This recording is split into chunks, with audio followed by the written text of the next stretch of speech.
वांग ten की ज्ञान प्राप्ति की विशेषता तेजी से बढ़ी। ज्ञानोदय 1,91,000 बटा 3 लाख ब्रह्मांड क्षेत्र। अपने ज्ञानोदय गुण में आए परिवर्तन को देखकर वांग टेन को थोड़ा आश्चर्य हुआ। अनजाने में उसका स्वर्ग क्षेत्र ज्ञानोदय गुण लगभग 200,000 अंक तक पहुंच गया था। जब वह स्वर्ग लोक में पहुंचा तो उसे 300,000 अंकों की ऊपरी सीमा काफी परेशानी भरी लगी। उसने यह उम्मीद नहीं की थी कि इतने कम समय में वह अपने ज्ञानोदय गुण को लगभग 200,000 अंकों तक बढ़ा लेगा। वह अगले चरण से केवल 100,000 अंक दूर था। वांग टेन को अचानक लगा कि वह बहुत भोला था। उसने ब्रह्मांड में मौजूद प्रतिभाशाली लोगों को कम करके आंका था। ब्रह्मांड विशाल था और कई प्रतिभाशाली मार्शल कलाकार थे। विभिन्न दुर्लभ गुण स्वाभाविक रूप से दुर्लभ नहीं होंगे। ज्ञानोदय गुण का उल्लेख नहीं करना चाहिए जो हर किसी के पास था। इन प्रतिभावानों को देखकर ऐसा लगता था कि उन सभी को स्वर्ग क्षेत्र का ज्ञान प्राप्त था।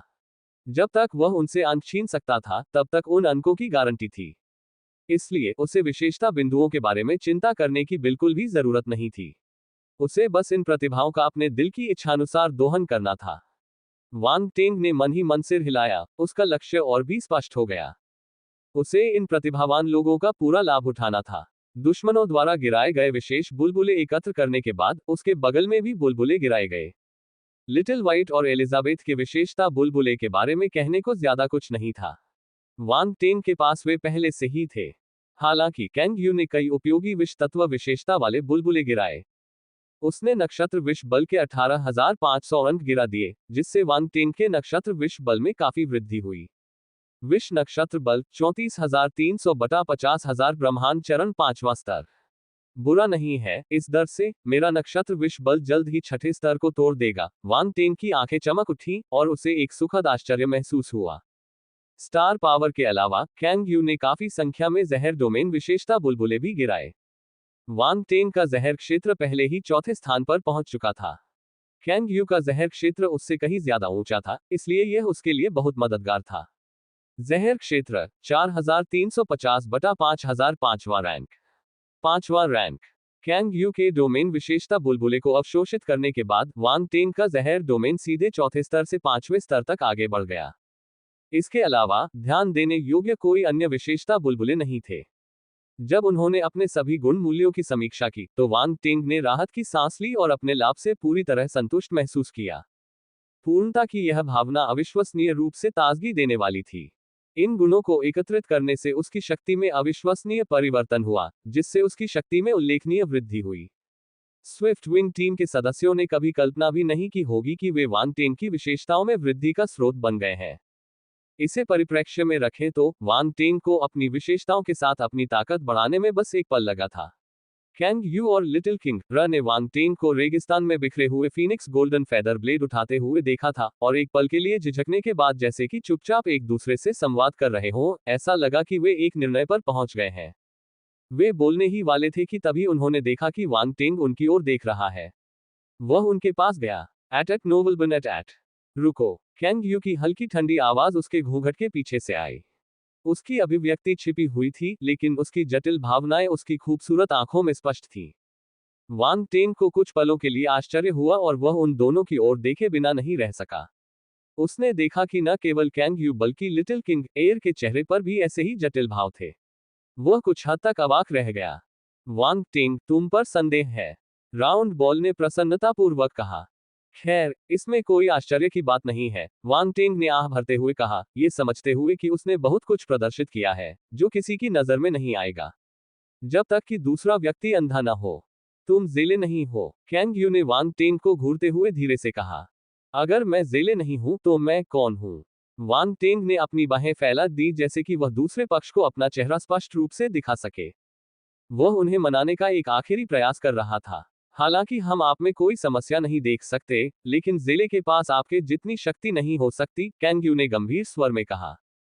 इस समय एलिजाबेथ, लिटिल व्हाइट और मेटल आर्मर फ्लेमिंग स्कॉर्पियन ने तनावपूर्ण माहौल को देखा और उड़कर वहां पहुंचे। मास्टर, एलिजाबेथ आसमान से उतरी और धीरे से पूछा। कैंग यू गंभीर हो गई। उसने अभी अभी इन आध्यात्मिक पालतू जानवरों की ताकत को करीब से देखा था।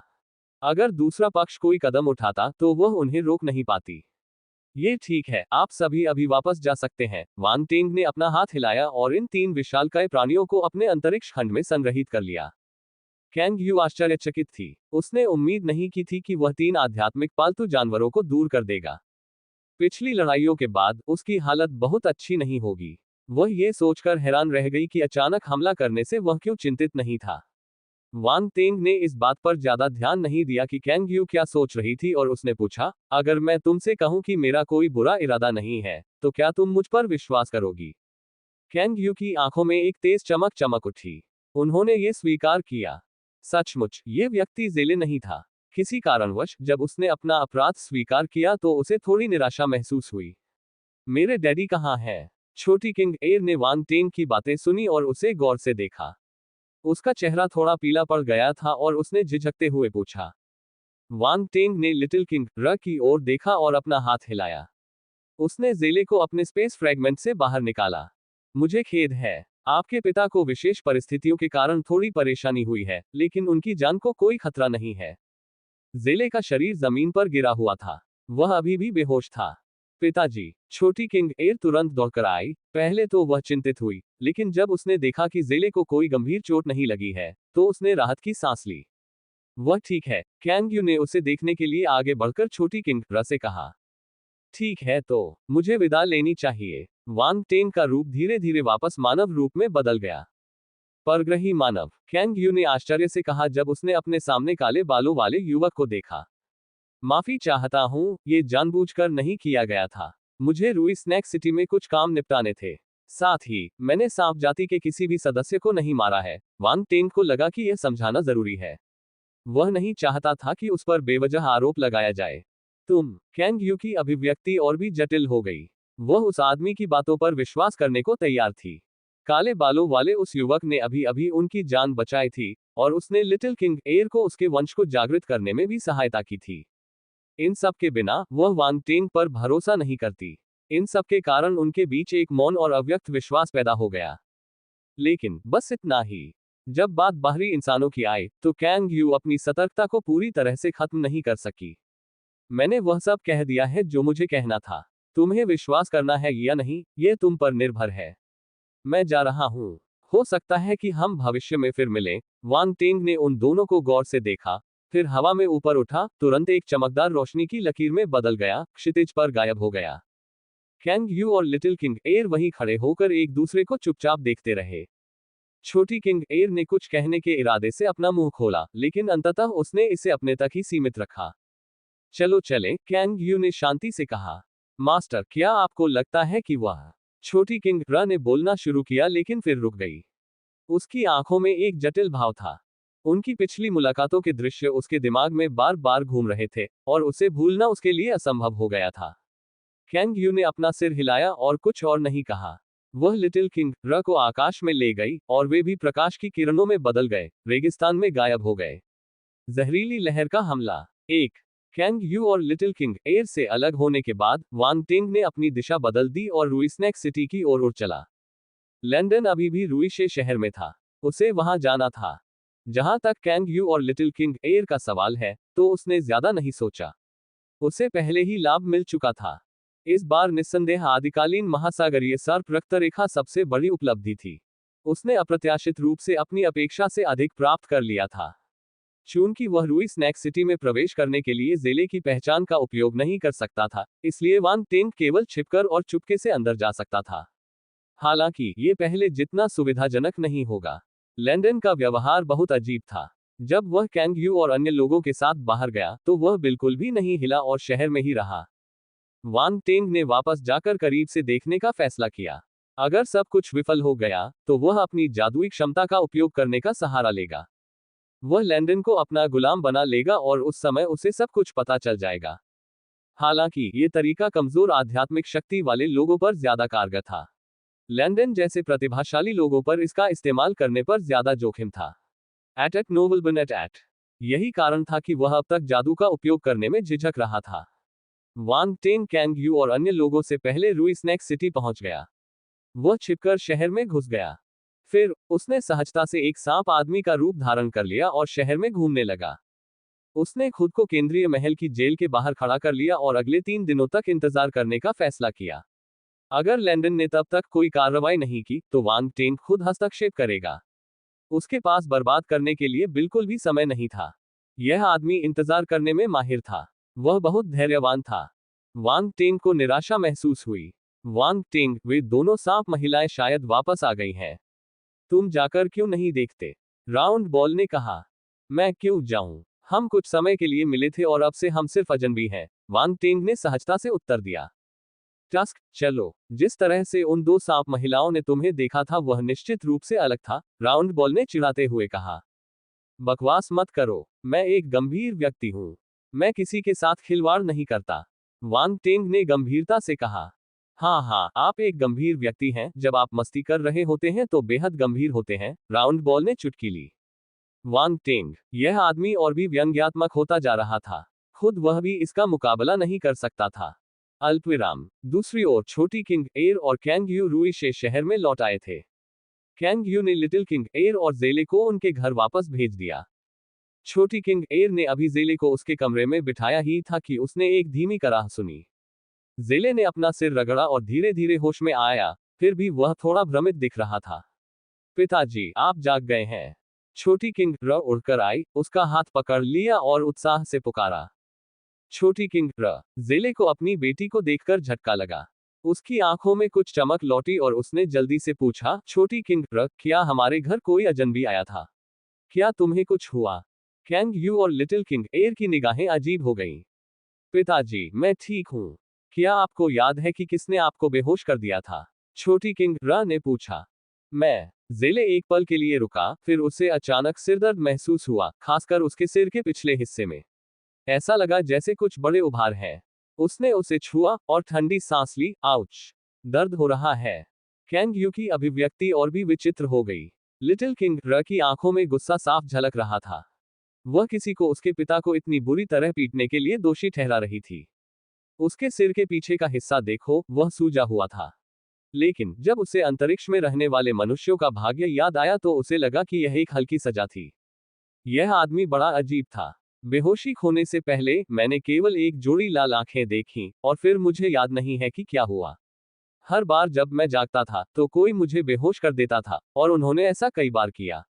इससे बहुत दर्द होता था। जेले को आखिरकार याद आया, उसने अपने दांत पीसते हुए कहा। हालांकि उसे इस बात का कोई अंदाजा नहीं था कि आखिर उसे किसने बेहोश कर दिया था। खांसी डैडी, यह न जानना ही बेहतर है कि वह कौन है। अगर कोई बिना आवाज किए आपको बेहोश कर सकता है, तो वह बहुत शक्तिशाली होगा। बेहतर होगा कि हम न जाने। छोटी किंग ने सांत्वना दी। छोटी किंग मुझे ऐसा क्यों लगता है कि तुम कुछ जानती हो? जेले को संदेह हुआ और अचानक उसका चेहरा बदल गया। क्या उस बदमाश ने तुम्हारे साथ कुछ किया है? क्या तुम उससे मिली हो? ठीक है डैडी, अगर मैं कहूं कि यह एक गलतफहमी है, तो क्या आप मुझ पर विश्वास करेंगे? छोटी किंग एयर ने कैंग यू की ओर देखा और झिझकते हुए कहा। गलतफहमी? जेले दंग रह गया। उसने बड़ी बड़ी आंखों से लिटिल किंग को देखा। उन्हें ऐसा महसूस हो रहा था कि जैसे वे अपनी बेटी को खोने वाले हैं, जिसे उन्होंने एक दशक से अधिक समय तक पाला था। उन्होंने बहुत कष्ट झेले थे, कई बार बेहोश हो चुके थे, और अब उनकी बेटी कह रही थी कि यह एक गलतफहमी थी। अचानक उसे रोने का मन हुआ। छोटी किंग एयर ने अपने पिता के चेहरे पर जो भाव देखे, वे उसे देखकर थोड़ी शर्मिंदा हुई। उसे समझ नहीं आया कि वह उनका सामना कैसे करे। तुम्हारी चोटें कोई समस्या नहीं है। अगर वह तुम्हें मारना चाहता तो पहले ही मार चुका होता, कैंग यू ने इस बिंदु पर शांति से कहा। भगवान कैंग यू! जेले ने आखिरकार कैंग यू की उपस्थिति को देखा। वह आश्चर्यचकित था और उठना चाहता था। उठने की कोई जरूरत नहीं है, कैंग यू ने अपना हाथ हिलाया। भगवान कांग यू, क्या आपने भी उस व्यक्ति को देखा है? जेले बिस्तर पर बैठ गया और थोड़ा झुका। कैंग यू ने सिर हिलाया और कहा, लिटिल किंग एयर के शरीर में ऊर्जा पूरी तरह से समाप्त हो गई है और उसने हमारी जाति में सबसे मजबूत रक्त शक्ति को जागृत कर दिया है। और यह वह व्यक्ति था जिसने इसे हल करने में मदद की। उसके बिना मैं भी लिटिल किंग को नहीं जगा सकता था। क्या? जेले को आश्चर्य और खुशी दोनों हुई। छोटी किंग की ऊर्जा समाप्त हो गई है और उसने हमारी जाति की सबसे शक्तिशाली रक्त रेखा को जगा दिया है। जहरीले ज्वार का हमला। 2। हाँ, कैंग यू ने धैर्यपूर्वक सिर हिलाया। वह पिछले साथी को पसंद करती थी। यह जेले गंभीरता से था। ये देखते हुए कि वह छोटी किंग एयर का पिता था, उसने अपनी व्यंग्यात्मक टिप्पणी को रोकने का निर्णय लिया और अपने विचार अपने तक ही सीमित रखे। पिताजी देखिए, छोटी किंग र ने अपने हाथ आगे बढ़ाए और उसमें से एक अजीब ऊर्जा फैली जिसने एक भयानक विशालकाय अजगर की छाया बना दी जो उसके शरीर के चारों ओर लिपट गई। जेले आश्चर्यचकित था। जब उसने विशालकाय अजगर का भूत देखा तो उसे बहुत ज्यादा रक्त संकट महसूस हुआ। उसकी आंखों में सदमे का भाव था। इसके अलावा उसने महसूस किया कि लिटिल किंग र की आभाग्रहीय अवस्था विशेष रूप से 7वें स्तर पर पहुंच गई थी। यह परिवर्तन उसकी पिछली अवस्था से बिल्कुल अलग था। जब वह वहां नहीं थे तो क्या हुआ? जेले को अचानक ऐसा महसूस हुआ कि वह अपनी बेटी के जीवन की सबसे महत्वपूर्ण घटना से चूक गए हैं, और यह शादी के बारे में नहीं था। पिताजी, क्या आप ठीक हैं?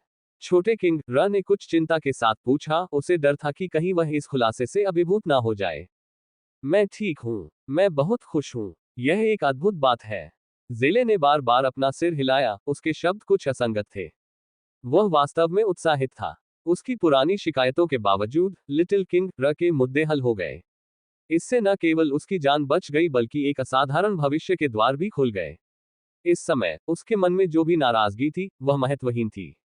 ऐसी स्थिति में मुझे उस व्यक्ति को धन्यवाद देना चाहिए। ये वही व्यक्ति था जिसने आपकी ऊर्जा संबंधी समस्या को सुलझाने में आपकी मदद की थी। जेले ने आगे कहा, वैसे वह कहाँ है? क्या वह चला गया है? हाँ, वह चला गया, छोटी किंग र ने उत्तर दिया। वह क्यों चले गए? आपको उनसे रुकने के लिए कहना चाहिए था और मुझे उनका उचित ढंग से धन्यवाद करने देना चाहिए था, जेले ने कहा। छोटी किंग एयर अवाक रह गई। पिताजी, अभी आपने ऐसा नहीं कहा था। छोटी किंग एयर, भ्रम को दूर करो। जब तक तुम परिपक्व नहीं हो जाती, तब तक अपनी रक्त शक्ति को यूं ही प्रकट मत करो। कैंग्यू ने गंभीर स्वर में बोलते हुए कमरे को बंद करने के लिए अपना हाथ हिलाया। ठीक है। छोटी किंग एयर एक पल के लिए स्तब्ध रह गई, फिर जल्दी से सिर हिला दिया। हाँ, जल्दी से इसे दूर रखो। तुम्हें अपनी वंशावली शक्ति के बारे में बहुत से लोगों को नहीं बताना चाहिए, जिले ने कहा, ये रहस्य बनाए रखने के महत्व को समझते हुए। मैं समझ गई, छोटी किंग र ने जवाब दिया और तुरंत अपने शरीर से विशालकाय अजगर का भ्रम दूर कर दिया। जैसे ही भ्रम दूर हुआ, कमरे में भरा सूक्ष्म लेकिन स्पर्शनीय दबाव भी समाप्त हो गया। जेले ने शांति से राहत की सांस ली। उनमें से उनकी साधना सबसे कमजोर थी, इसलिए उन्होंने दबाव को सबसे अधिक तीव्रता से महसूस किया। यहां तक कि कैंग यू को भी विशालकाय अजगर की छाया के नीचे काफी दबाव महसूस हुआ। छोटी किंग र, वह व्यक्ति कौन है जिसने तुम्हारी जागृति पूरी करने में तुम्हारी मदद की? क्या वह हमारे रूई सांप शहर से है? जेले ने उत्सुकता से पूछा। वह एक अलौकिक मानव है, छोटी किंग र ने जवाब देने से पहले झिझकते हुए कहा। परग्रही मानव? जेले चौंक गया। उसने उम्मीद नहीं की थी कि यह परग्रही जाति का कोई व्यक्ति होगा, लेकिन वह हैरान था। एक परग्रही इंसान छोटी किंग एयर की मदद क्यों करेगा? छोटी किंग र ने बताया कि क्या हुआ था। क्या कोई कारण है कि यह अलौकिक मानव हमारे रूई स्नैक सिटी में आया? जेले ने भौहें सिकोड़ी। हालांकि उसने हमारी जाति के किसी भी व्यक्ति को नहीं मारा। इसका मतलब है कि वह बुरा व्यक्ति नहीं है। मैंने सुना है कि सभी विदेशी मनुष्य बुरे नहीं होते। कुछ विदेशी मनुष्य हमारे साथ निष्पक्षता से पेश भी आते हैं। उसी समय उन्हें ज्ञान की प्राप्ति हुई। छोटी किंग र की समस्या उन्हें लंबे समय से परेशान कर रही थी, और यहां तक कि कैंग यू जैसे स्वर्ग स्तर के मार्शल योद्धा भी इसे हल नहीं कर पाए। ऐसा लग रहा था कि केवल अविश्वसनीय रूप से शक्तिशाली और रहस्यमयी अलौकिक प्राणी ही इसे हल करने में सक्षम हो सकते हैं। एक अलौकिक मानव की सहायता प्राप्त करना लिटिल किंग आ के लिए बहुत बड़ी किस्मत थी। कैंग यू ने ज्यादा कुछ नहीं कहा, लेकिन एक चिंतनशील नजर से देखा। वह विचारों में खोई हुई थी। एट नोबल बन एट। जब छोटी किंग एयर ने जेले के शब्द सुने तो उसकी आंखों में खुशी की एक झलक दिखाई दी, और उसके होंठ थोड़े से मुड़ गए, जो उसकी खुशी को दर्शा रहे थे। अब जबकि छोटी किंग एयर का वंश पूरी तरह से जागृत हो गया है, मुझे उम्मीद है कि वह मार्गदर्शन के लिए मेरे साथ रहेगी, ताकि उसकी प्रतिभा बर्बाद ना हो, कैंग यू ने अचानक कहा। जेले कुछ पल के लिए अचंभित रह गया और फिर चुप हो गया। उसने उम्मीद नहीं की थी कि लिटिल किंग एयर के जागने के तुरंत बाद उसे उससे अलग होने के मुद्दे का सामना करना पड़ेगा। हालांकि वह समझ गया कि कैंग यू ने जो कहा वह सच था। लिटिल किंग र की वर्तमान जागृत रक्तरेखा के साथ वह उसे बहुत कुछ नहीं सिखा सकता था, और कैंग यू जैसे किसी मजबूत मार्शल योद्धा के लिए उसका मार्गदर्शन करना बेहतर होगा। मास्टर, छोटी किंग र ने अपने पिता की ओर देखा और फिर कैंग यू की ओर। वह कुछ कहना चाहती थी लेकिन झिझक रही थी। आप कभी कभार मिलने आ सकते हैं। हम ज्यादा दूर नहीं होंगे, कैंग यू ने धीरे से कहा। छोटी किंग, भगवान, कैंग यू ने जो कहा वह सही है। तुमने अपनी रक्तवंशीय प्रतिभा को जागृत किया है और इसे व्यर्थ नहीं जाना चाहिए। मैं तुम्हारा पिता होने के नाते तुम्हें बहुत कुछ नहीं सिखा सकता। केवल कैंग यू के साथ रहने से ही तुम्हारी रक्तवंशीय प्रतिभा पूरी तरह से साकार हो सकती है, ज़ेले ने भारी स्वर में कहा। और जैसा कि लॉर्ड कैंग यू ने कहा, आप कभी भी यहाँ वापस आ सकते हैं। ऐसा नहीं है कि आप वापस नहीं आ पाएंगे। पिताजी, छोटी किंग एयर ने ज़ेले की ओर देखा, उसकी आवाज भावनाओं से भर गई। ऐसा मत करो, तुम्हारे पिता एक बड़े आदमी हैं। क्या वह अपना ख्याल नहीं रख सकते? ज़ेले ने अपना छोटा सिर हिलाया और मुस्कुराए। तुम्हारा खाना बहुत खराब है, छोटी किंग, ने हंसते हुए कहा। न जाने क्यों, उसे अचानक एक और व्यक्ति का ख्याल आया जिसका खाना उसके पिता से कहीं बेहतर था। यहाँ तक कि उसकी दवाइयाँ भी उससे कहीं बेहतर थीं। उसने सोचा था कि वर्षों के अनुभव के बाद उसके पिता में सुधार आ गया होगा, लेकिन अंत में उसे एहसास हुआ कि वह उसके पिता नहीं थे। जहरीली लहर का हमला 3। घटनाक्रम कितना नाटकीय मोड़ है।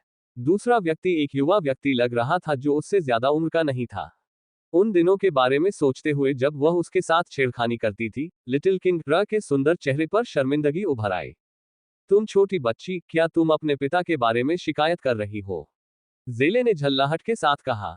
दोनों ने कुछ देर हंसी मजाक किया और पहले का गमगीन माहौल खत्म हो गया। इसके बाद कैंग यू ने उसे विदा किया और अगले दिन आकर लिटिल किंग एयर को लेने का वादा किया। अल्पविराम। दूसरी तरफ वांग टिंग ने 3 दिन तक इंतजार किया। लंदन की ओर से कोई कार्रवाई न होने से वह लगातार अधीर होता जा रहा था। उसने उसी शाम मामले को अपने हाथों में लेने का फैसला किया। समय बीतता गया और आकाश धीरे धीरे काला होता गया और शाम होने लगी। वांग टिंग एक सर्पमानव की इमारत की छत पर पैर मोड़कर बैठा था। कोनों में पड़ी छायाएं उसकी आकृति को ढक रही थीं। यहाँ तक कि उसने छाया में विलीन होने के लिए छाया विलय गुप्त कौशल का भी प्रयोग किया, जिससे वह बाहरी लोगों के लिए अदृश्य हो गया। इस समय उसने अचानक अपनी आंखें खोली, दूर आकाश की ओर देखा और अपनी भौहें सिकोड़ ली। टकराना, टकराना, टकराना। अल्पविराम। उसी समय दूर से एक गूंजती हुई घंटी की आवाज पूरे रूई सर्प नगर में गूंज उठी, जो पूरे शहर में फैल गई। घंटी की 9 घंटियां। ध्वनि लगातार गूंजती रही और काफी देर तक हवा में बनी रही। इस समय शाम होने वाली थी और बहुत से सांप पुरुष घर लौटने की तैयारी कर रहे थे। लेकिन जैसे ही घंटी बजी, पूरा शहर अस्त व्यस्त और उत्तेजित हो गया। वे अपने घरों से बाहर निकले और आकाश की ओर देखने लगे। कुछ सर्पमानव योद्धा तो दूर आसमान की ओर देखते हुए हवा में उड़ गए, उनके हाव भाव अत्यंत गंभीर और परेशान करने वाले हो गए।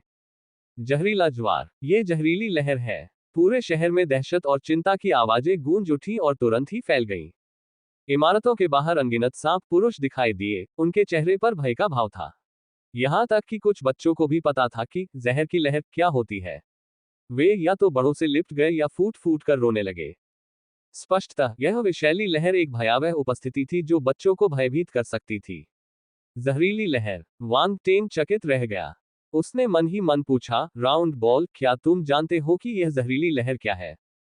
राउंड बॉल ने तुरंत जवाब दिया, उसकी आवाज गंभीर थी। ये स्कॉर्पियन किंग स्टार की एक अजीब प्राकृतिक आपदा लगती है, जो कुछ हद तक हवा के पहले के भावर के समान है। लेकिन यह जहरीली लहर और भी भयावह लगती है। ये जहरीली लहर हवा के भावर से भी अधिक भयानक है। वांग टिंग ने आश्चर्य से कहा। राउंड बॉल ने बताया, हाँ, जहरीली लहरें कई तरह के जहरीले पदार्थों से बनी होती हैं और कई तरह के घातक विषयों से मिलकर एक कोहरा बनाती है।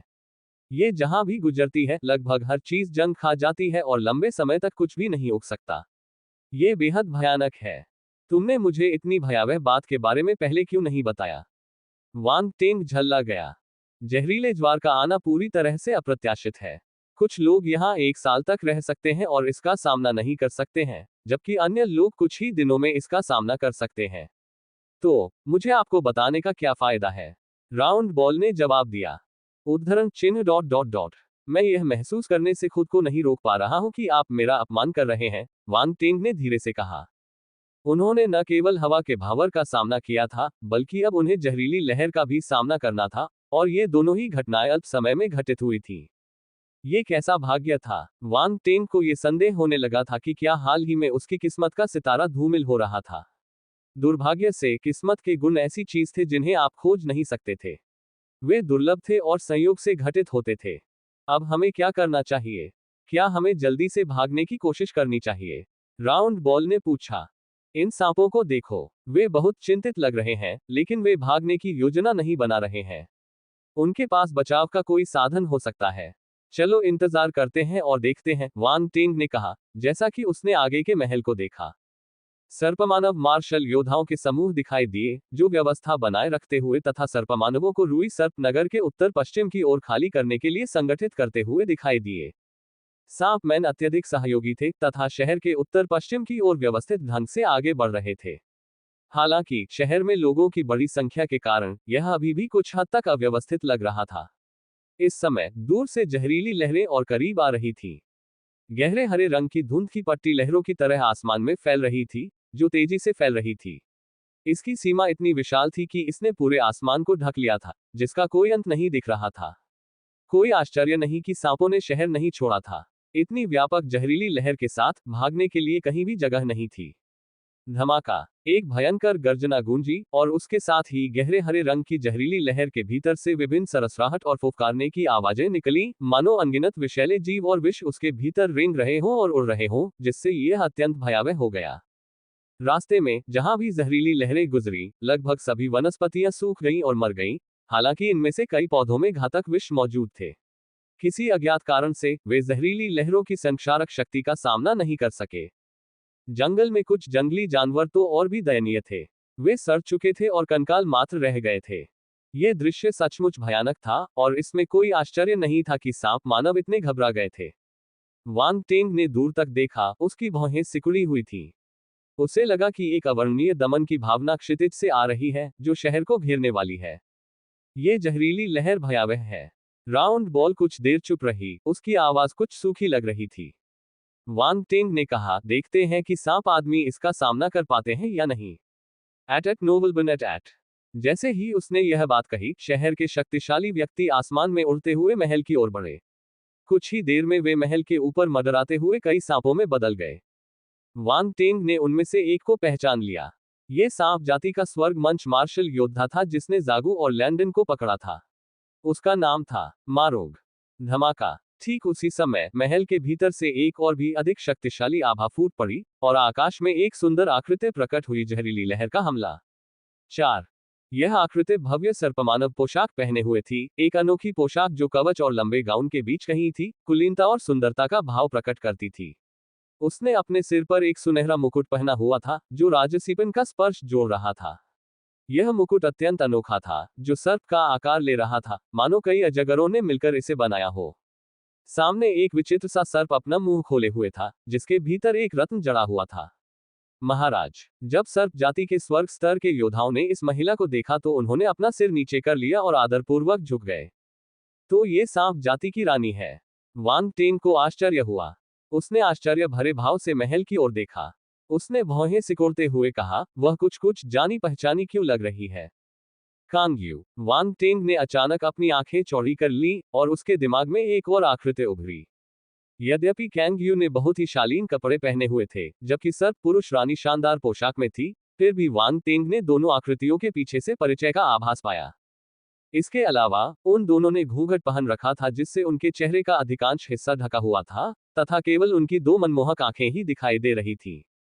वे आंखें भी उतनी ही आकर्षक थी, एक साधारण महिला की तरह नहीं। लेकिन जब उसने उन आंखों को देखा तो वांग टेंग का माथा और भी अधिक सिकुड़ गया। वे अलग हैं। दोनों व्यक्तियों की आंखें, भाव बिल्कुल अलग हैं। वांग टेंग की अटकलें तुरंत ही ध्वस्त हो गईं। कोई भी अपनी आंखों से धोखा नहीं दे सकता था, और यह स्पष्ट था कि सांपों की रानी कैंगयू नहीं थी। मैंने भी लगभग यही सोचा था कि यह कैंगयू ही होगा, राउंड बॉल ने कहा, लेकिन दोनों में कुछ अंतर है। ये सही है। वांग टेंग ने सिर हिलाया। तभी सांपों की रानी की आवाज सुनाई दी। यह आवाज हवा में गूंज उठी। सरनी को सक्रिय करें। हाँ, स्वर्ग स्तर के मार्शल योद्धाओं ने एक स्वर में उत्तर दिया। जैसे ही उसने आदेश दिया, वे रंगीन रोशनी की लकीरों में बदल गए और रूई स्नैक सिटी के आसपास की ओर दौड़ पड़े, जाहिर तौर पर गठन को सक्रिय करने के लिए। धमाका, कुछ ही समय में रूई स्नैक सिटी के चारों ओर एक चमकदार पर्दा उठ गया, जिसने एक हरे रंग का उल्टे कटोरे के आकार का प्रकाश अवरोध बना दिया, जिसने पूरे शहर को घेर लिया। प्रकाश अवरोधक अनगिनत प्राचीन रून चिन्हों से सुसज्जित था, जो अत्यधिक जटिल और रहस्यमय प्रतीत हो रहा था, तथा रून चिन्हों की श्रृंखलाओं की तरह आपस में गुंथकर संपूर्ण संरचना बना रहा था। यह एक प्राचीन रूनिक संरचना है। वांग टेन की आंखें आश्चर्य से चौड़ी हो गईं। सांप पुरुषों ने उसे कई आश्चर्य दिए। उन्होंने कभी नहीं सोचा था कि इस शहर में एक प्राचीन रूनिक संरचना अंकित होगी। यह एक वास्तविक और अप्रत्याशित रहस्योद्घाटन था। वांग टेंग ने सारणी को स्कैन किया और देखा कि विशेषता बुलबुले बाहर निकल रहे हैं। हो, विशेषता बुलबुले हैं, वांग टेंग ने अपने दिल में कहा। उसने अपनी आध्यात्मिक शक्ति जारी की और विशेषता बुलबुले उठा लिए।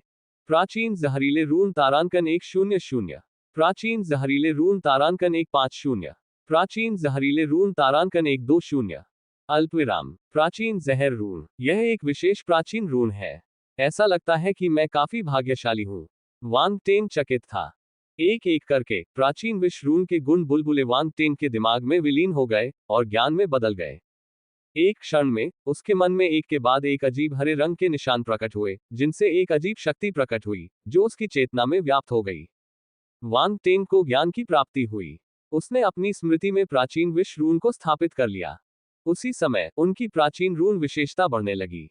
प्राचीन रून 2650/3000 अच्छी तरह से ज्ञात। वांग टेंग ने इस बार काफी संख्या में प्राचीन जहर रून विशेषता बुलबुले एकत्र किए थे, जिससे उनके प्राचीन रून विशेषता में सीधे 1000 से ज्यादा अंक बढ़ गए थे। वह अच्छी तरह से वाकिफ चरण को पार करने और विशेष चरण तक पहुंचने से बस एक कदम दूर था। एट नोबल बन एट एड्स बाय पब फ्यूचर। बुरा नहीं। वांग टेंग बेहद संतुष्ट था। उनके लिए ये गुण मान एक मुफ्त लाभ, एक सुखद आश्चर्य थे। वास्तविकता में अपने प्राचीन रून गुण में वृद्धि की तुलना में वांग टेंग एक अन्य प्रकार के प्राचीन रून प्रतीक को प्राप्त करने के बारे में अधिक चिंतित था। प्राचीन बिजली के रून और प्राचीन बर्फ के रून सहित अब उसके पास 3 विशेष प्राचीन रून थे। यह एक बड़ी उपलब्धि थी। एक रून ग्रैंडमास्टर के लिए इस तरह की उपलब्धि निस्संदेह अपार संतुष्टि लाएगी। अधिकांश रून गुरु एक प्रकार के अद्वितीय प्राचीन रून प्रतीक में महारत हासिल करना एक महान सौभाग्य मानते हैं। अब वांग टेंग के पास 3 थे जो उसकी गहन नींव को प्रदर्शित करते थे। हालांकि उसके पास इस पर विचार करने के लिए ज्यादा समय नहीं था। दूर से जहरीली लहरें लगातार आ रही थीं, आसमान पूरी तरह से काला होता जा रहा था, जिससे ऐसा लग रहा था कि मानो वह हमेशा अंधेरे में घिरा हुआ है। धमाका। व्यूह रचना के सक्रिय होने के कुछ ही समय बाद भयावह जहरीली लहरें निकट आ गईं तथा सीधे व्यूह रचना से टकराने लगीं।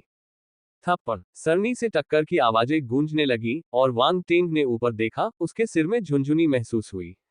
अनगिनत विषैले जीव इस संरचना पर उतर आए थे, जिनमें क्रूर विषैले बिच्छू, हाथ के आकार के विशाल जहरीले सेंटीपीड, फुंसी से ढके जहरीले टोड और कई अज्ञात विषैले जीव शामिल थे। एक नजर में उन सभी को गिनना असंभव था।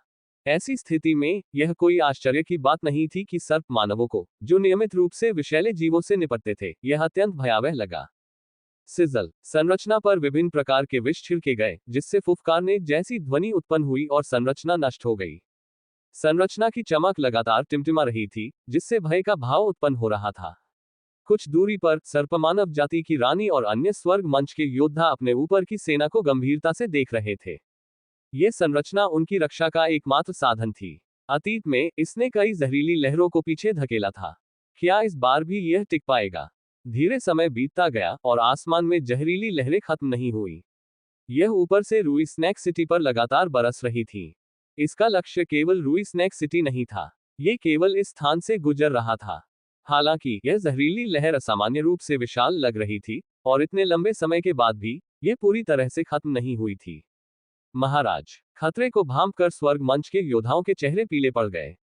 अपनी रानी की ओर देखते हुए उनकी आंखें गंभीर हो गईं। जहरीली लहर पहले से ज्यादा भयंकर है। सांपों की रानी ने अपना मुंह खोला। उसकी आवाज में गंभीरता का भाव था जब उसने कहा, श्रृंखला के नोड्स पर जाओ और उसमें अपनी शक्ति भर दो। जहरीली लहर खत्म होने तक श्रृंखला का संचालन जारी रखो।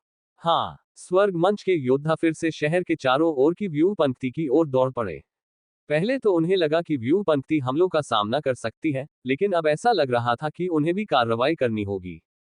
धमाका, धमाका, धमाका, अल्पविराम। कुछ विस्फोट हुए और प्रकाश की किरणें चारों ओर फैल गईं। ऐसा प्रतीत हो रहा था कि यह समूह टूटने के कगार पर था, लेकिन जैसे ही ये प्रकाश किरणें ऊपर उठी, ये धीरे धीरे स्थिर हो गया, मानो इसमें कोई शक्तिशाली बल समाहित हो गया हो। वांग टेंग इस दृश्य को बढ़ते आश्चर्य के साथ देख रहा था। इस संरचना को मार्शल योद्धाओं के बल द्वारा संचालित किया जा सकता है। जिस व्यक्ति ने इस संरचना को बनाया है, उसके पास बहुत उच्च स्तर का कौशल होना चाहिए। वह अपनी आंखों में चमक के साथ मन ही मन सोच रहा था। एट नोबल बन एट एड्स बाय पब फ्यूचर। साधारण संरचनाएं केवल ऊर्जा पत्थरों द्वारा ही कायम रह सकती थी, क्योंकि ऊर्जा पत्थरों के भीतर का बल पर्याप्त रूप से शुद्ध था और प्रतिकर्षण उत्पन्न नहीं करता था। मार्शल योद्धाओं के शरीर में मौजूद ताकतें हर व्यक्ति के लिए अलग अलग होती हैं। अगर यह व्यूह कई मार्शल योद्धाओं की ताकतों से संचालित होता, तो उनकी ताकतें आपस में टकराती और व्यूह अनिवार्य रूप से ढह जाता। हालांकि इस संरचना में ऐसी कोई समस्या नहीं थी। इसका मतलब सिर्फ ये हो सकता है कि जिस व्यक्ति ने सरणी को अंकित किया था, उसके पास उच्च स्तर का कौशल था। उन्होंने संभवतः रन अंकित किए थे जो मार्शल योद्धाओं द्वारा इस्तेमाल किए जाने वाले बलों के प्रकार को परिवर्तित करते थे, जिससे उनकी शक्तियों को परिष्कृत किया जा सके और वे संरचना के लिए ईंधन बन सके। ये प्रक्रिया सरल लग सकती है, लेकिन आसान नहीं थी। एक निश्चित स्तर की विशेषज्ञता के बिना इसे परिपक्व संरचना में एकीकृत करना असंभव था। हालांकि कई स्वर्गीय मार्शल योद्धाओं के बल के इनपुट के बावजूद ये व्यूह लंबे समय तक कायम नहीं रह सका। जल्द ही संरचना से दरारों की आवाजें निकलने लगी, क्योंकि अनगिनत विषैले जीवों के क्षरण के कारण दरारें दिखाई देने लगी। सांपों की रानी के चेहरे पर थोड़ा सा बदलाव आया। वह मुड़ी और तुरंत महल में प्रवेश कर गई। धमाका। पलक झपकते ही प्रकाश की एक विशाल किरण, जो स्वर्ग स्तर के मार्शल योद्धाओं द्वारा उत्पन्न किरणों से कई गुना मोटी थी, शाही महल के केंद्र में एक इमारत के ऊपर से उठी। प्रकाश की किरण ऊपर की सुरक्षात्मक परत के साथ मिल गई, जिससे इसकी चमक और बढ़ गई तथा नई बनी दरारें बंद हो गईं। हालांकि ये सब देखने के बावजूद वांग टेंग शांत नहीं हुए। यह विषैली लहर बहुत भयावह थी और ऐसा लग रहा था कि यह जल्दी ही समाप्त होने वाली नहीं है। अब सांप पुरुष जाति की रानी ने भी व्यक्तिगत रूप से कार्य किया था।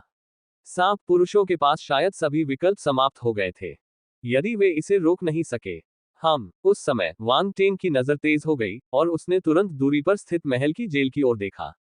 लंदन चले गए। Ads by PubFuture. इतने लंबे समय तक इंतजार करने के बाद उस आदमी ने अंततः कार्रवाई की।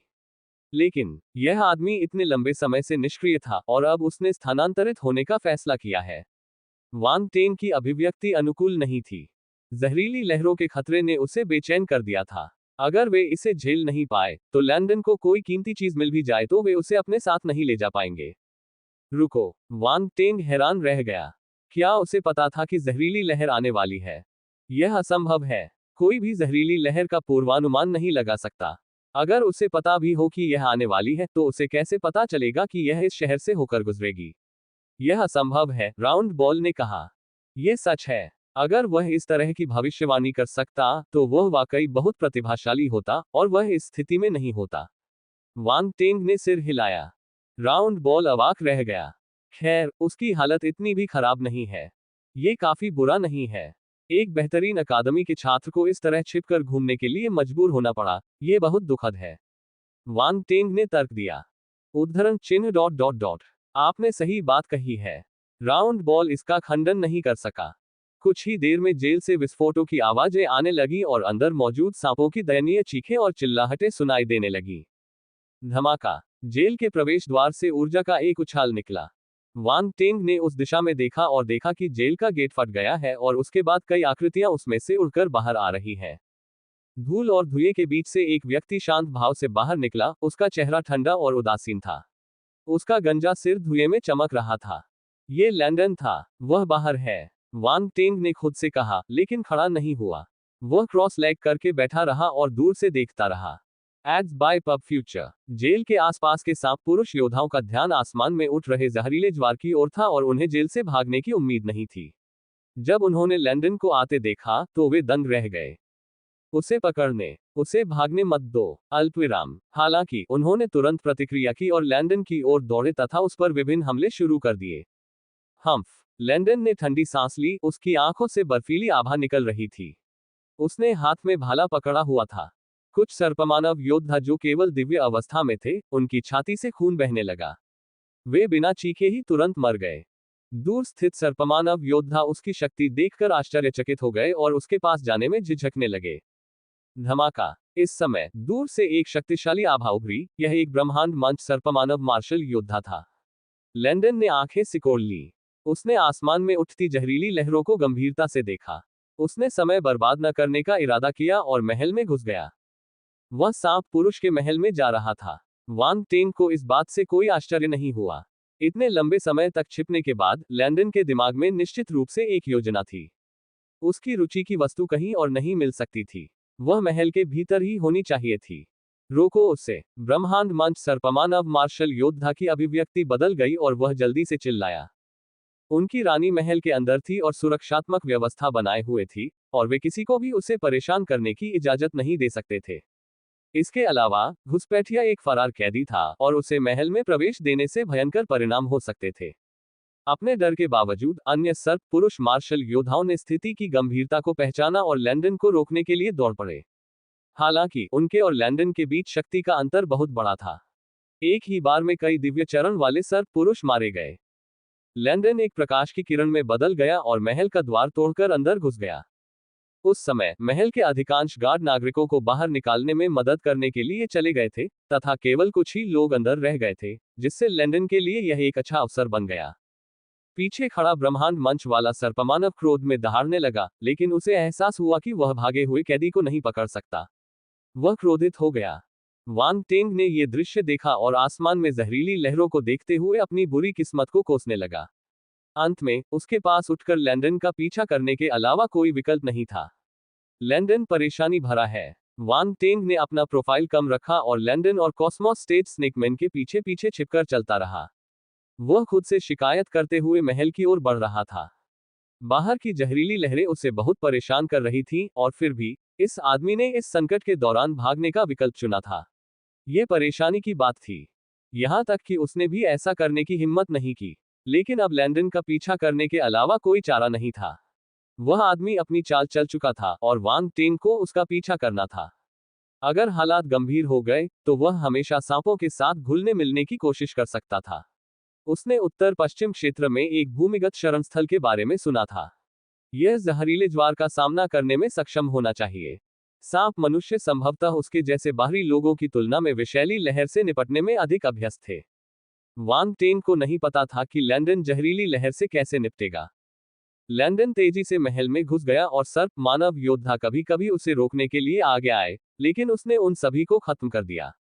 धमाका। ब्रह्मांड मंच वाला सर्प मानव क्रोधित हो गया। उसने अपनी घुमावदार तलवार लहराए और बेतहाशा वार किया। उसे अब महल को संभावित नुकसान पहुंचाने की परवाह नहीं थी। अगर वह कैदी महल के प्रतिबंधित क्षेत्रों में घुसने में कामयाब हो जाता तो रानी उसे माफ नहीं करती। लैंडन के हाव भाव थोड़े बदल गए। वह हमलों से बचने के लिए महल की इमारतों के भीतर ही घुस गया और स्नेकमैन से भिड़ने से इनकार कर दिया। हरामी। सर्पमानव योद्धा क्रोध में दहाड़ उठा। अरे काय, मुझसे लड़ो। हम्फ। लैंडन ने घृणा से नाक भान सिकोड़ी। वह देशी स्नेकमैन को महत्वहीन समझता था और मार्शल योद्धा के साथ लड़ाई को निरर्थक मानता था। लैंडन की प्रतिक्रिया से सर्प मानव क्रोधित हो गया। वह क्रोध से कांपने लगा और उसने बेतहाशा हमला जारी रखा। क्या सांप आदमी गुस्से से पागल हो गया है? वांग टेंग पीछे पीछे आया और मजे से इस पर विचार करने लगा। राउंड बॉल ने कहा, लैंडन भी अविश्वसनीय रूप से साहसी है जो इतनी बेबाकी से हमला कर रहा है।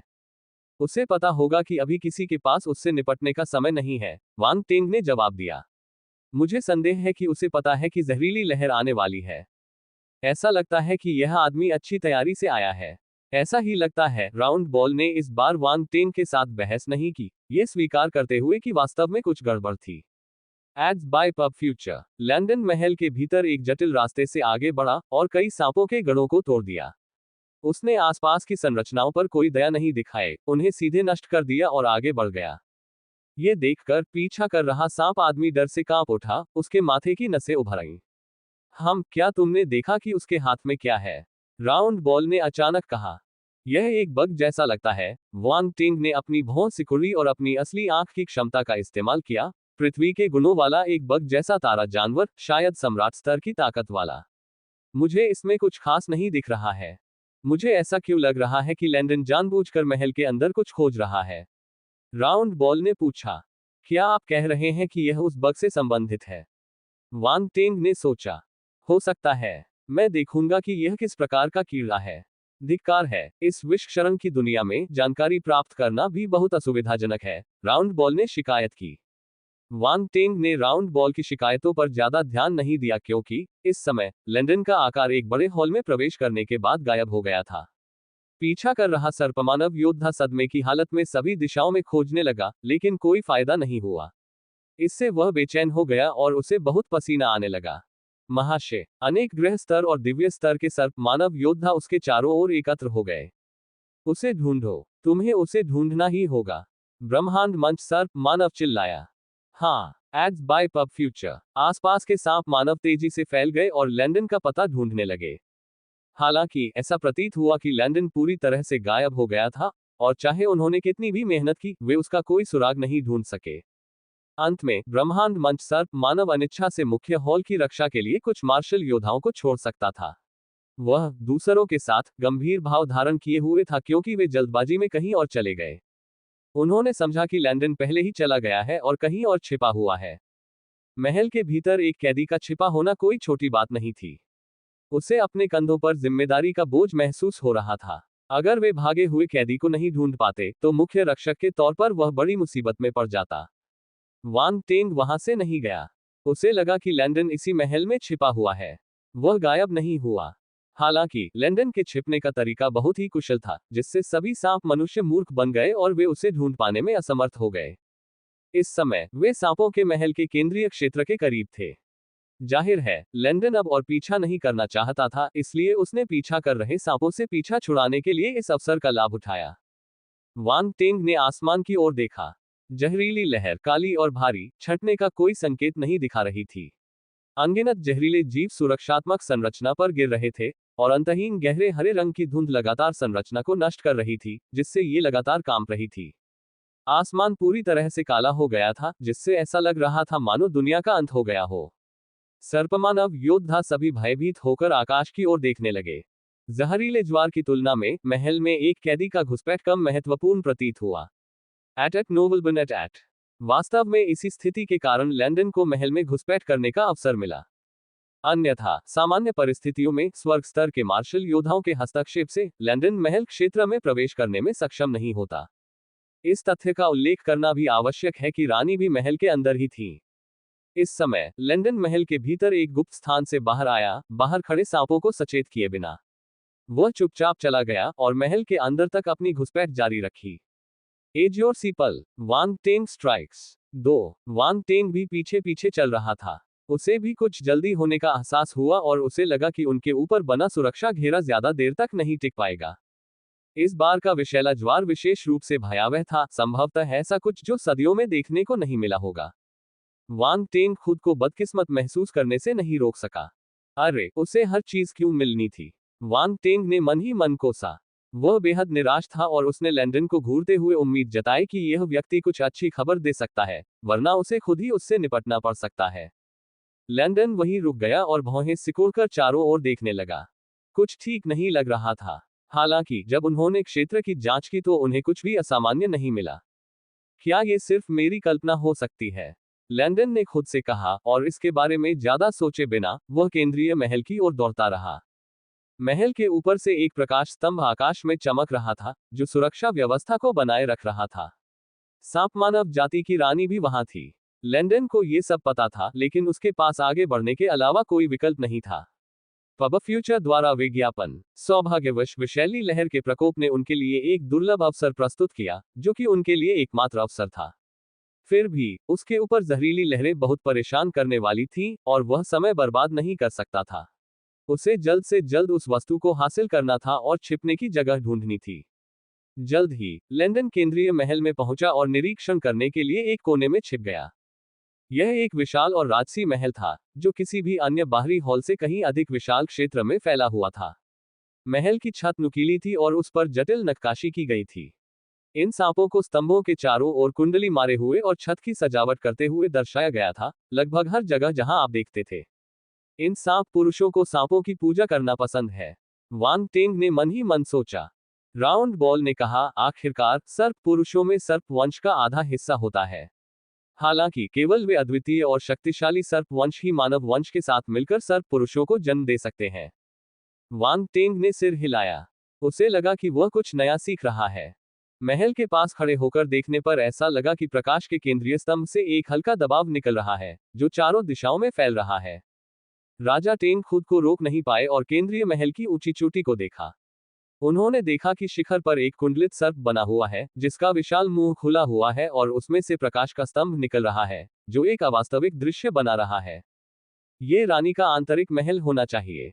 दूर छिपकर उसने अपनी असली आंख को सक्रिय किया और देखा कि कई ब्रह्मांड स्तरीय मार्शल योद्धा महल की रखवाली कर रहे थे। उसे आश्चर्य हुआ जब उसने एक परिचित आकृति देखी, जागो पब फ्यूचर द्वारा विज्ञापन। वह विद्रोही सर्प मानव जिसने रानी के सामने समर्पण करने से इनकार कर दिया था। वांग टेंग जागू के भाग्य पर विचार करने से खुद को रोक नहीं सका। उसे आश्चर्य हुआ कि क्या उसने अंततः रानी के सामने आत्मसमर्पण कर दिया था। रानी की बात करें तो वह वाकई बहुत खूबसूरत थी। अगर यह उस पर निर्भर होता तो वह अनिच्छा से उसके साथ समय बिताने का मौका स्वीकार कर सकता था। हालांकि रानी का गुलाम बनने का विचार पूरी तरह से असंभव था। राजा टेंग की एकमात्र इच्छा रानी के राजसी अधिकार का अनुभव करना था। उसके मन में कोई अन्य गुप्त उद्देश्य नहीं था। यहाँ बहुत सारे ब्रह्मांड स्तरीय मार्शल योद्धा हैं। क्या लैंडन प्रवेश कर पाएगा? वांग टेंग हैरान था।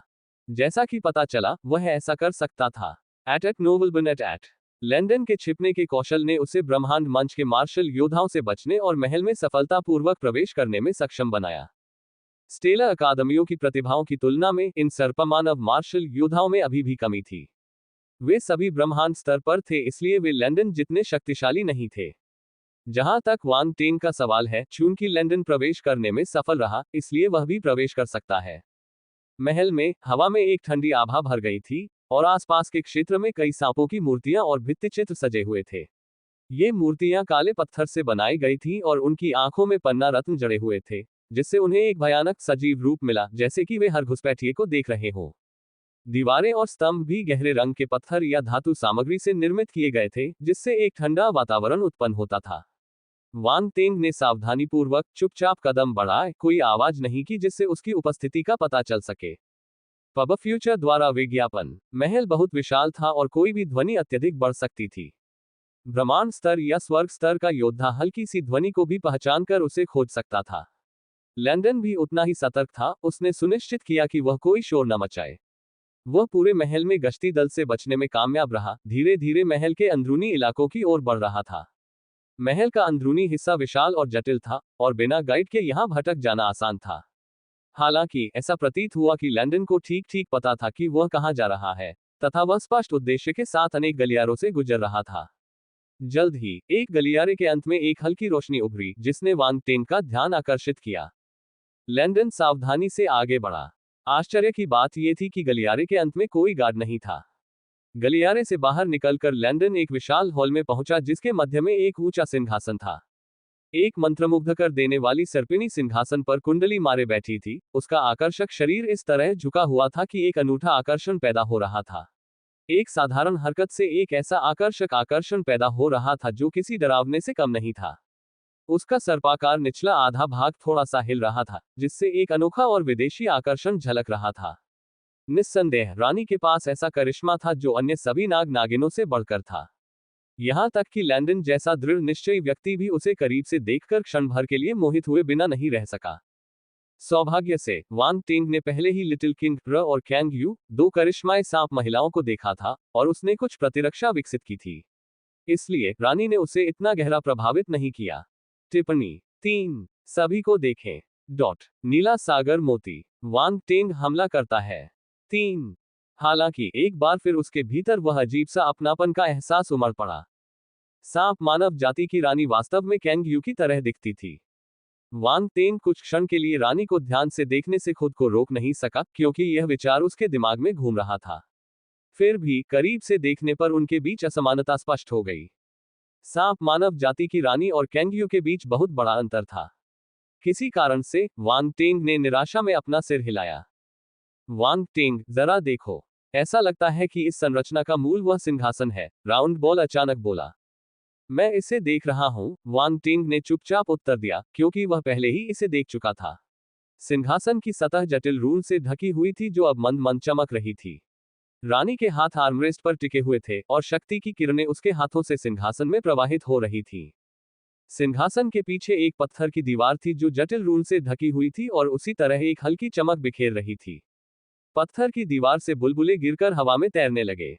वांग टेंग ने अपनी आध्यात्मिक शक्ति जारी की और विशेषता बुलबुले उठा लिए।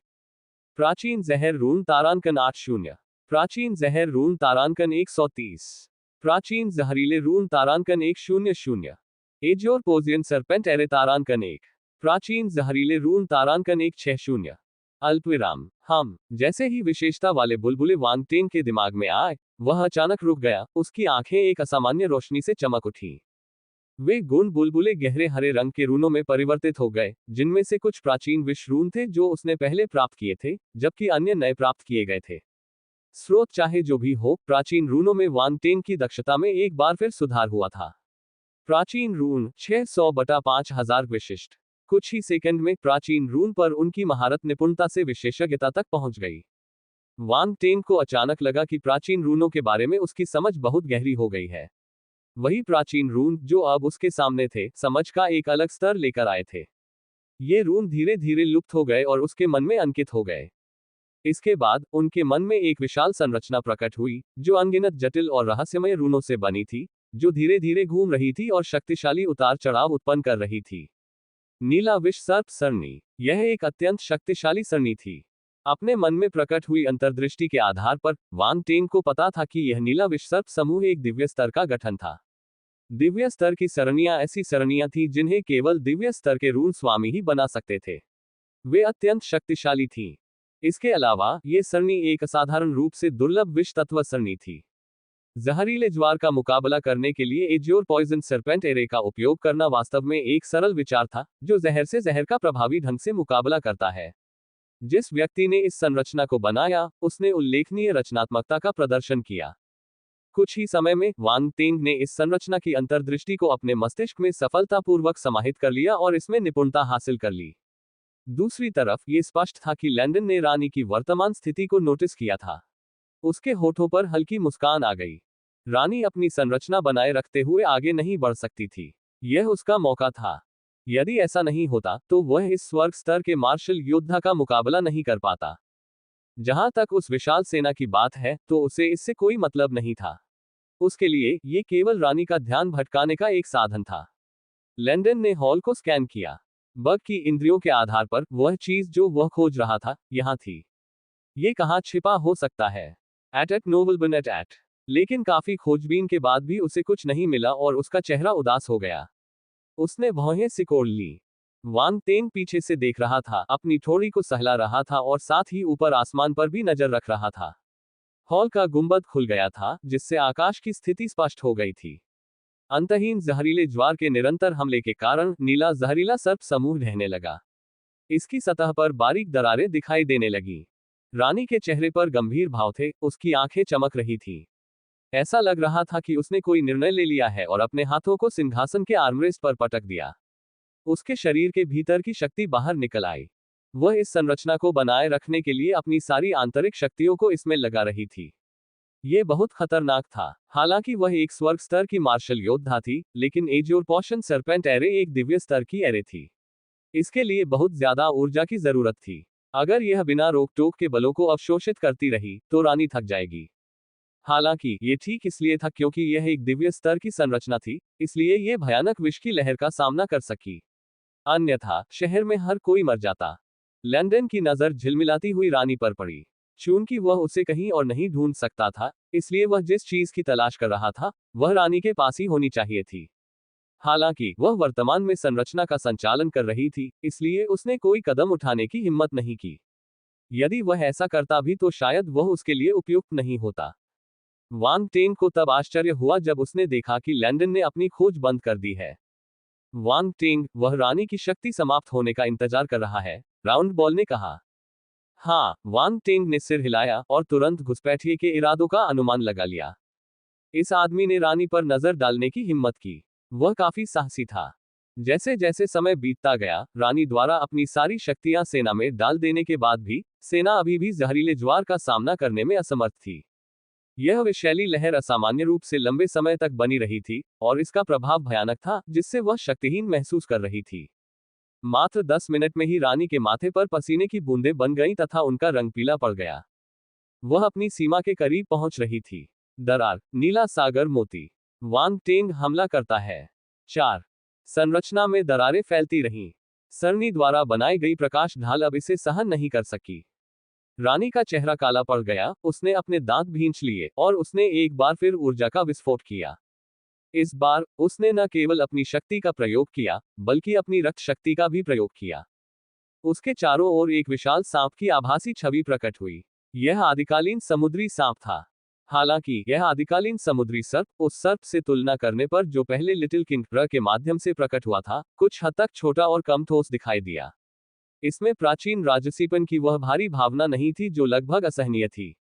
वांग टेंग को ऐसा लगा कि आदिकालीन महासागरीय सर्प की यह अभिव्यक्ति केवल दिखावा मात्र थी, जिसमें छोटी किंग की तरह दुर्जय रक्त शक्ति का अभाव था। आदिकालीन महासागरीय सर्प रक्त रेखा में 3 क्षमताएं थीं: डराना, लूटना, गुलाम बनाना। फिर भी उनके सामने जो छवि थी, उसमें अधिक से अधिक डराने की शक्ति थी।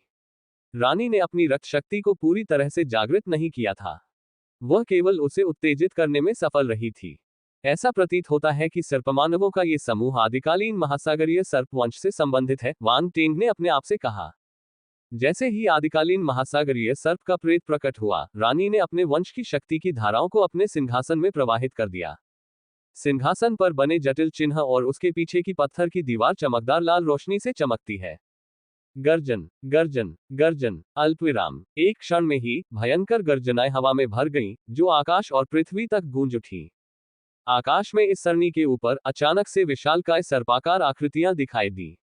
ये संकेंद्रित ऊर्जा से बनी थी, जो जहरीली लहरों से बचाव के लिए आकाश में कुंडली मारे बैठी थी। यह एजियोर पॉइजन सर्प एरे का अंतिम रूप हो सकता है, वांग टेंग ने टिप्पणी की। उसकी आंखें प्रत्याशा से चमक रही थी क्योंकि वह आकाश में जटिल पैटर्न देख रहा था। आंखों में आशा की एक किरण के साथ उन्होंने विषैली लहर का सामना करने के लिए व्यूह की शक्ति के पूर्ण उन्मुक्त होने की कामना की, जिससे वे इस चुनौतीपूर्ण स्थिति पर काबू पा सकें। अपने गुस्से के कारण रानी का रंग पीला पड़ गया था और वह कमजोर और थकी हुई लग रही थी। संरचना को अब अपना संचालन जारी रखने के लिए उसकी आवश्यकता नहीं थी, क्योंकि उसने अपनी पूरी ऊर्जा उसमें डाल दी थी। वह अपने सिंहासन पर बैठ गई, एक छोटी सी गोली निगल ली और अपनी पिछली थकान से उबरने के लिए अपनी पतली आंखें बंद कर ली। स्वूश! उसी समय लैंडन ने आखिरकार कार्रवाई की। वह जानता था कि वह सांपों की रानी के ठीक होने का इंतजार नहीं कर सकता था। अगर नहीं, तो उसकी सारी कोशिशें बेकार हो जाएंगी। प्रकाश की एक ठंडी किरण रानी की ओर बढ़ी, और जैसे ही हमला हुआ, लैंडन ने अपनी उपस्थिति प्रकट की और सीधे उस पर हमला कर दिया। Ads by PubFuture. कौन है ये? सांपों की रानी की आंखें खुल गईं और उनमें से एक ठंडी रोशनी निकली। उसने चिल्लाते हुए अपना हाथ आगे बढ़ाया और अपनी उंगलियां उस घुसपैठिए की ओर हिलाईं। टकराना। विशाल हॉल में एक धीमी सी आवाज गूंज उठी। रानी ने अपनी उंगली के एक ही झटके से ठंडी चमक को दूर कर दिया था। लैंडन लड़खड़ाते हुए 10 कदम पीछे हट गया, भाले को पकड़ते हुए उसका हाथ थोड़ा कांप रहा था, उसके चेहरे पर अविश्वास का भाव था। रानी का रंग थोड़ा पीला पड़ गया। हालांकि उसका चेहरा घूंघट से ढका हुआ था और पूरी तरह से दिखाई नहीं दे रहा था। उसकी ठंडी निगाहें लैंडन पर टिकी हुई थीं। तुम कौन हो? मेरे महल में घुसने की तुम्हारी हिम्मत कैसे हुई? मैं कौन हूं, यह महत्वपूर्ण नहीं है। मुझे एजियोर सी पल दे दो और मैं तुरंत चला जाऊंगा। लैंडन ने जवाब दिया। आप नीला सागर मोती के अस्तित्व के बारे में कैसे जानते हैं? आप कौन है? रानी की आंखें थोड़ी चौड़ी हो गईं और उसने ठंडे स्वर में पूछा। नीला सागर मोती। वांग टेंग दंग रह गया। उसने पूछा, राउंड बॉल, क्या तुम जानते हो कि यह नीला सागर मोती क्या है? मुझे नहीं मालूम। राउंड बॉल ने अपना सिर हिलाया। जैसा कि उम्मीद थी, नीला समुद्री मोती तुम्हारे पास है। इसे मुझे दे दो। लैंडन अब और समय बर्बाद नहीं करना चाहता था। उसने रानी पर फिर से हमला किया, अपना लंबा भाला उसकी ओर बढ़ाया। एट नोबलबन एट। धमाका। भूरे सफेद रंग की लपटें फूट पड़ी, जिससे झुलसाने वाली भाले जैसी चमक पैदा हो गई, जो ठंडे बड़े हॉल में तीव्र गर्मी के साथ फैल गई। हम्फ! रानी ने नाक भान सिकुड़ी और अपने हाथ में युद्ध की तलवार ली और आगे की ओर वार किया। Ads by PubFuture. धमाका। उनके हमले आपस में टकराए और सभी दिशाओं में विस्फोटक आघात लहर फैल गई। रानी ने दबी हुई आवाज में घुरघुराहट की, उसका चेहरा थोड़ा पीला पड़ गया और वह सिंहासन पर गिर पड़ी, उसके होठों पर खून की धारें पड़ गईं। लगता है तुम्हारी ताकत खत्म हो रही है, लैंडन ने व्यंग्यात्मक लहजे में कहा। आगे बढ़ते हुए उसने तेजी से खुद को रानी के सामने खड़ा कर लिया, उसका लंबा भाला उसके गले की ओर तान रहा था। स्वुश स्वुश स्वुश। इस समय हवा का जोर बढ़ने लगा और आकृतियां तेजी से भव्य हॉल में प्रवेश करने लगी। उनमें से एक सांप का आदमी भी था जिसका नाम जघू था। महाराज, सर्पमानव योद्धा जब इस दृश्य को देखे तो वे भयभीत हो गए। यहां मत आना, नहीं तो मैं उसे मार डालूंगा, लैंडन ने ठंडे स्वर में कहा। हरामी, तुम्हारी हिम्मत कैसे हुई रानी का अनादर करने की? महारानी को रिहा कर दो, नहीं तो तुम आज नहीं जा पाओगे। अल्पविराम। सर्पमानव योद्धा हैरान और क्रोधित थे। वे चिल्लाते हुए, उनकी आंखों में हत्या की मंशा दिखाई दे रही थी। यदि रानी को बंधक न बनाया गया होता तो वे पहले ही इस दुस्साहसी घुसपैठिए को मारने के लिए आगे बढ़ चुके होते। वांग टेन किनारे से उदासीन भाव से देख रहा था और उसका इसमें शामिल होने का कोई इरादा नहीं था। वह नहीं जानता था कि एजियोर्सी पल क्या है, लेकिन ये तथ्य कि लैंडन ने इसे प्राप्त करने के लिए इतनी दूर तक प्रयास किया था, इसका अर्थ था कि इसका महत्वपूर्ण मूल्य होगा। हालांकि एजियोर्सी पल पाना आसान नहीं था। उन्होंने लैंडन को अपने प्रयास जारी रखने देने और कार्रवाई करने से पहले मोती हासिल करने तक इंतजार करने को प्राथमिकता दी। उनके विचार में लैंडन से एजियोर्सी पल प्राप्त करना रानी से लेने की तुलना में कहीं अधिक आसान होगा।